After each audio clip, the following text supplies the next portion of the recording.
Hey everyone, I'm Phil. And I'm Chris. And one of my favorite things in the world is fighting games, mostly Street Fighter 4.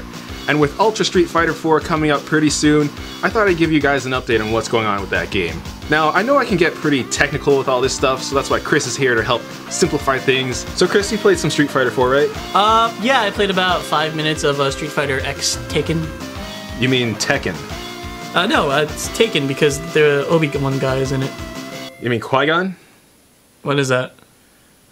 Okay, that's not what I was hoping for, but hey, let's get things started. Keep you up to the beat with some Street Fighter 4 Upkeep.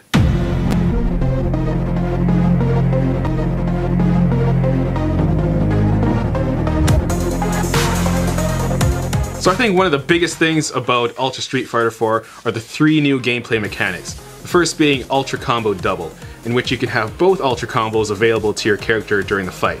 The only problem with that is each combo will be at a reduced damage, so you have to decide if it's worthwhile for your character. So it's like when you go to KFC, you got all these multiple choices, you know which combo you want. You can either get all the small little combos, like, you know, a little chicken sandwich, or you can get that big combo that has a sandwich and the chicken, but it costs more, so you don't know which one you want. It's really hard to decide.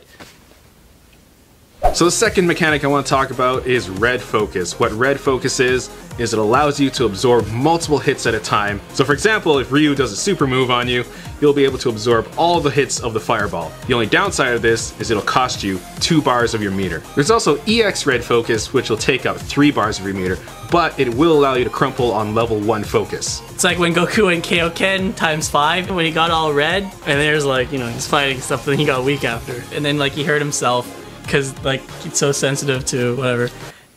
King Kai was there too, he taught him that. The third and final gameplay mechanic I want to talk about is probably the one that's going to be the most useful, which is Delayed Wake Up. Basically, on a hard knockdown, you can press 2 buttons that allow you to stay on the ground for 11 frames longer. And this will change up all the mix-ups in the game, basically get rid of all the unblockables, the vortex. Your opponent will not know when you're going to get up this time. I'm not even going to try what he just said. I don't even know. That's random gibberish.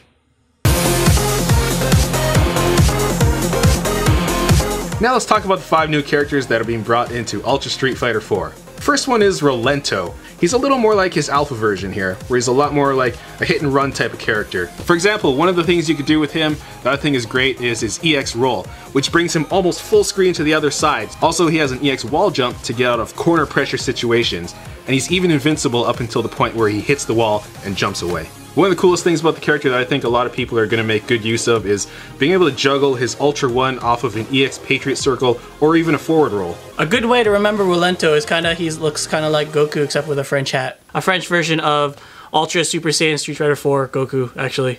Yeah, that's the one. So the second character I want to talk about is Hugo, which is a character that I don't think I'm going to play that much, primarily because he's so big and he's so slow.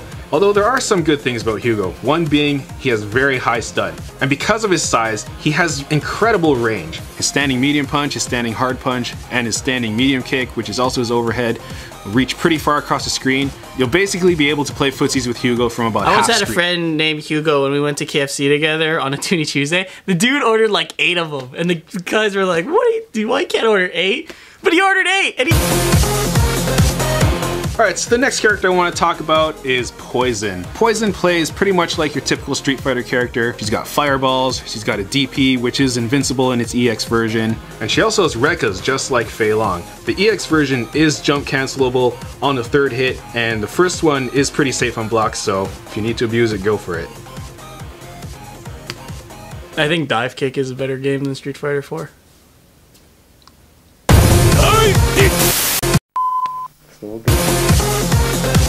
Alright, so the next character I'm going to talk about is Elena. This character is pretty much all about the mid-range. She has an awesome overhead that hits pretty far, and has a pretty floaty jump for those ambiguous cross-ups. If you do find yourself at a distance from your opponent, you can use something like her Rhino Horn to hit far, but make sure you do it at the max range because it does have a lot of recovery on block. And just like Rolento, she has a cool EX move called the Lynx Tail, which can be juggled into I remember there's the time where I fought Secret Akuma. You have to go to the bridge level, and you have to like uppercut Ken when he's like on low health, and he falls down the bridge, and that's when Reptile shows up. You fight him. You fight Reptile. He looks like Goku or something, I forgot. Super Saiyan 4 Goku was probably the greatest anime character ever. So the final character I want to talk about is the most controversial one. It's Decapre. So the controversial thing about this character is everybody says she's a Cammy clone, which in reality is true.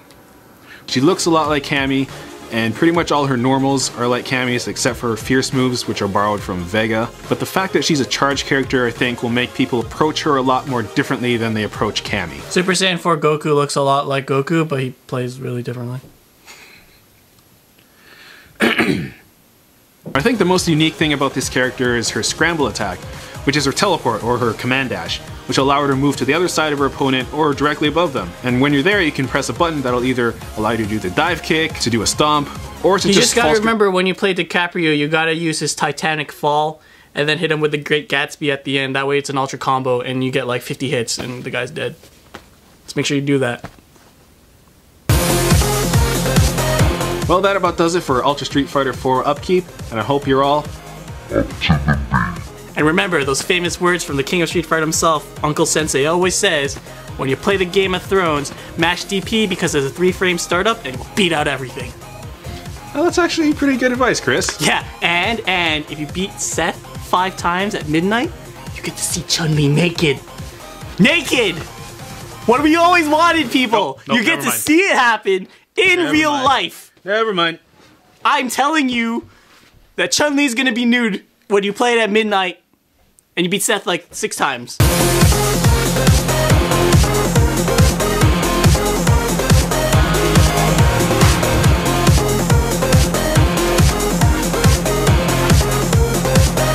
It wasn't photoshopped, it was on the YouTube channel. I forgot what his name was. It might be Capcom Unity, I don't know. But it was there, and she was naked. She kind of looked like Jackie Chan, but that was a little weird, but you know, whatever. People look different when they're naked.